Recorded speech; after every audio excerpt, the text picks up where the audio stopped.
তোমার সাথে আমার প্রথম আলাপ তোমার আশ্বস্ত ভরা গলার আওয়াজে, যখন সুনামির জলোচ্ছ্বাস আমার আবেগী মনকে ভাসিয়ে নিয়ে গেছে, যখন আমি একটা নিরাপদ আশ্রয় দিতে চাইছি আমার বিধ্বস্ত মনকে, খুঁজে বেড়াচ্ছি কিছু আন্তরিক শব্দ, ঠিক তখনই চোখে পড়ল তোমার হাতে গড়া সুন্দর শান্তির কুটিরটিকে।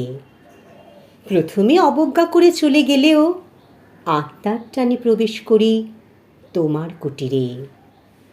আমার প্রথম পদক্ষেপই আমাকে দেয় এক চরম শান্তি।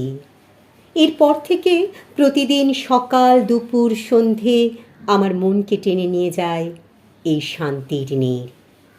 এবার মন চায় তোমার সাক্ষাতের, তাও হয়ে যায় হঠাৎ করে।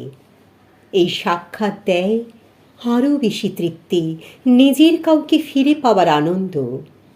তোমার প্রতিটি শব্দে নিজেকে দাবি করো তুমি সামান্য, কিন্তু আমার অনুভূতি, আমার শান্তি, আমার মানসিক পূর্ণতা বলে দেয় তুমি অসামান্যা, তুমি অপরাজিতা, তুমি অনেক হারিয়ে যাওয়া আত্মার আশ্রয়দাত্রী। তুমি স্নিগ্ধ, সতেজ, সবুজ এক বটবৃক্ষ।